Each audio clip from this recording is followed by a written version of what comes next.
Come on in, pull up a chair, take a load off, because today I am going to share how to play and review Bricks, which is released through Schmidt, Spiel, and Stronghold Games. It is available in North America from Stronghold Games. So the question is this a must have, new, fresh, roll and write game you really need to add to your collection? Or is it about as much fun as having somebody drop a ton of bricks on your head? Well, stay tuned. You'll find out right after this.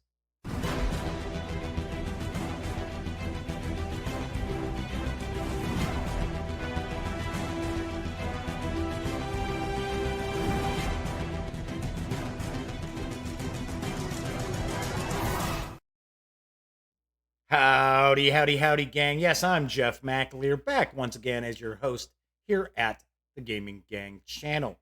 So, as I had mentioned in the intro, I am going to share a bit of a how to play and review Bricks, which is a new family friendly Tetris style game. I guess maybe I shouldn't even say Tetris style, let's just say Tetris game, which is from Schmidt, Spiel, and Stronghold Games. It's designed by Wolfgang Warsch with artwork provided by Ann Plotsky. I believe that's how it's pronounced. The game is for 1 to 4 players, ages 8 and up, plays in around 20 to 30 minutes. It is available right now and does carry an MSRP of $19.95. So let's swing on over to the other camera for a how to play and my review.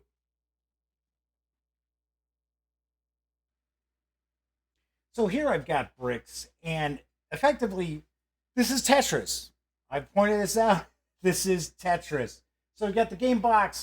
We've got a pad of score sheets, which are actually dual-sided. So you get the score sheet on one side, and then we get kind of the shape sheet on the other side that we are going to be utilizing quite a bit. We also have 4 little clear plastic discs. They're almost kind of like bingo markers that you'll actually use to mark the shape that has been rolled. Now, that doesn't necessarily mean that that's what you're going to have to utilize on your score pad, but that's just so you know what's going on and other players can also see what shape you're utilizing. So I will get to that in just a bit. Got a very short little rule book here, pretty simple to jump into and get everything out of. There is a 2-player variant. There's also a solitaire player variant as well. So, I mean, honestly, I can see some people playing this solitaire. I really can. As far as, 3, 4 players, well, we'll kind of get into that. We've got some markers here. So honestly, I'm not sure why markers were included, seeing that obviously you could simply have pencil, use your pencils, but at least we've got some little markers here. So I'm going to show you exactly how the game works. So we've got a 4-sided die, and we also have a 6-sided die that has colored cubes on it, except for white. So we have, this is just blank here.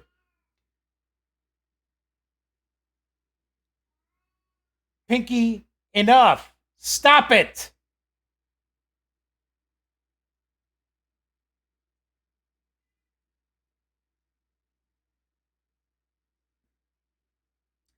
So what you'll do on each turn, each player, when it's their turn, they're going to roll the 4-sided die and the 6-sided die. So we see we've got blue, so we know we're going to be looking at the blue shapes here. And we have a 4. So we just kind of take a look down here, and it shows that would be the shape. Now, to begin the game, you're going to use black, and you're going to roll the 4-sider. We got a 2, so we're going to use this. So we're going to use a black square. So what we'd end up doing here is you decide where are you going to put that black square.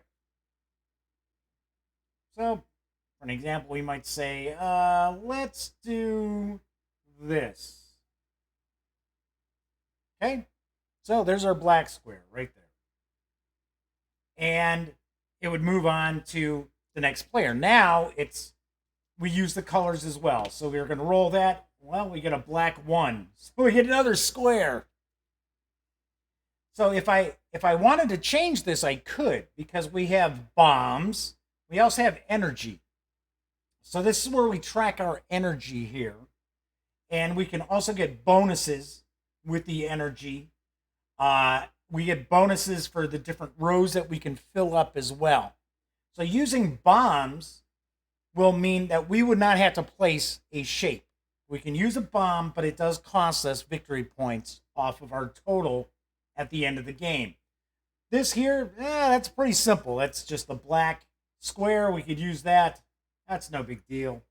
So, getting close to filling that up. All right, so then the next player is going to roll. And come on, enough with the black. Look at this. It's like, what? Suddenly it's like all that this die will roll is black. There we go. We get a white 1. So now that's the shape we're looking at. So if you want to be able to rotate this shape, you have to spend energy.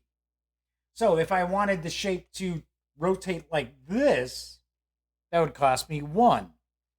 If I wanted to rotate it around like that, that would cost me 2 energy. And like so, that would cost me 3. If I spend 5 energy, then I can actually choose any shape I want. Any of these that are on the shape sheet, as I like to call it. You'll also notice that we've got these different colored circles on our score pad. If we actually fill that in with a shape of that color, we get bonus energy.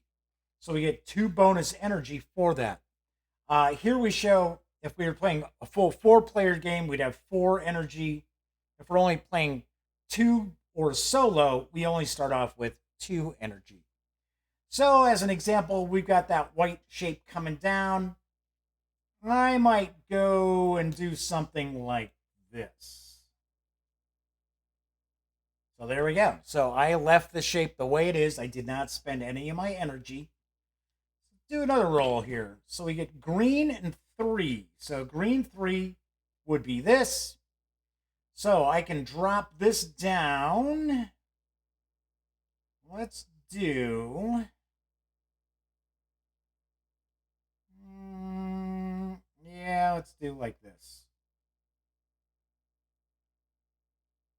Oops. So we've got 3 and a cross, right?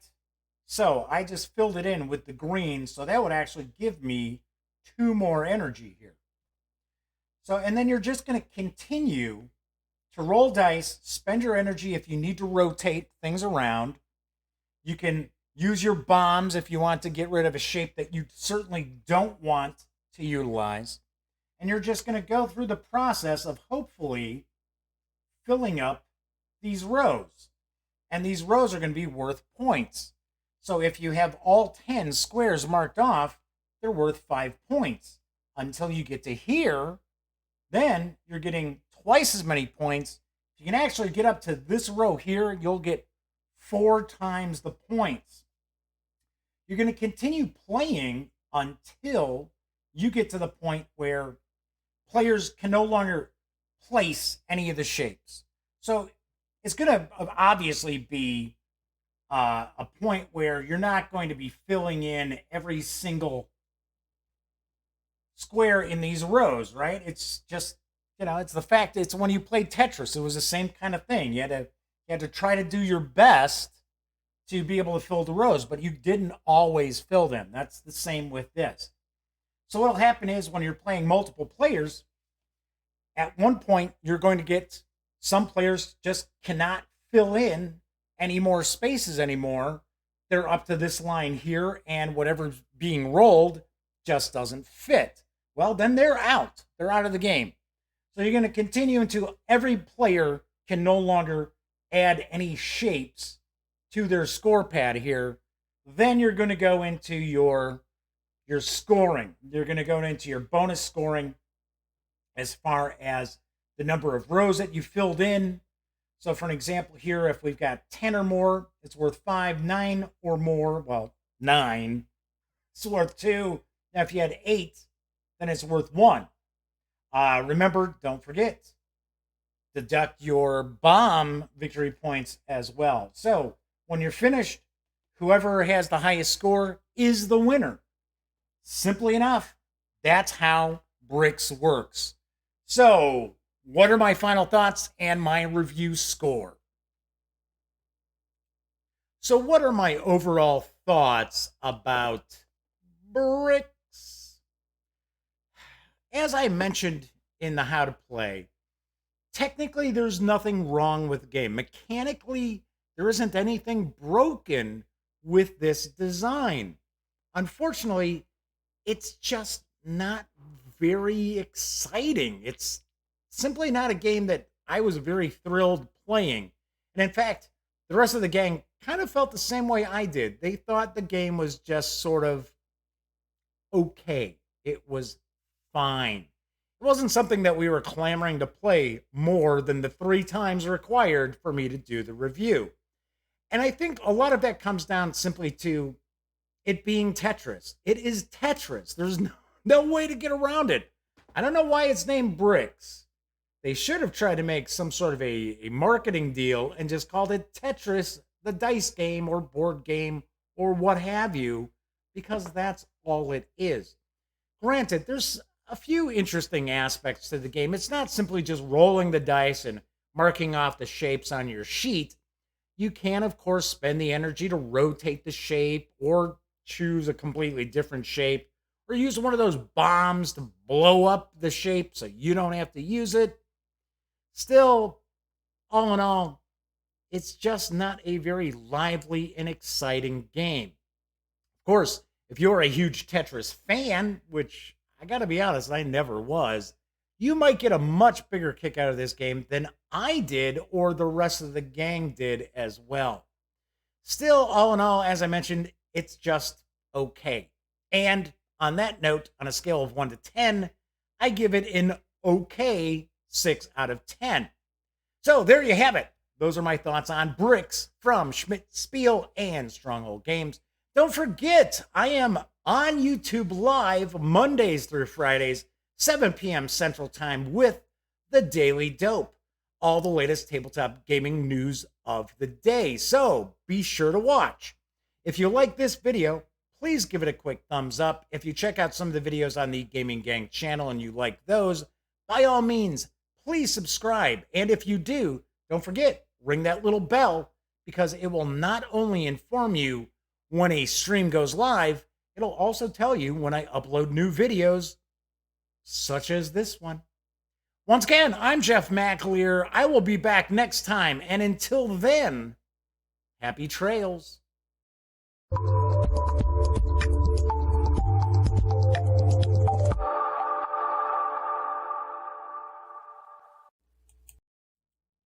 Zubba-dabba-dabba-dabba-boo, zubba-dubba-dubba-dubba-boo, zibba-dibba-dibba-dibba-boo. Hey, hi, I didn't realize that you were still here. You must be sitting waiting for YouTube and its infinite wisdom to actually autoplay you your next video. Well, if that happens to be the case, I only have 20 seconds for me to be able to provide all this info to you, so get ready. If you'd like to subscribe to the Gaming Gang, click right here. Or if you'd like to check out the latest episode of The Daily Dope, click right here. Or if you'd like to check out a randomly selected video, click right here. Once again, I'm Jeff McAleer, and thanks for watching.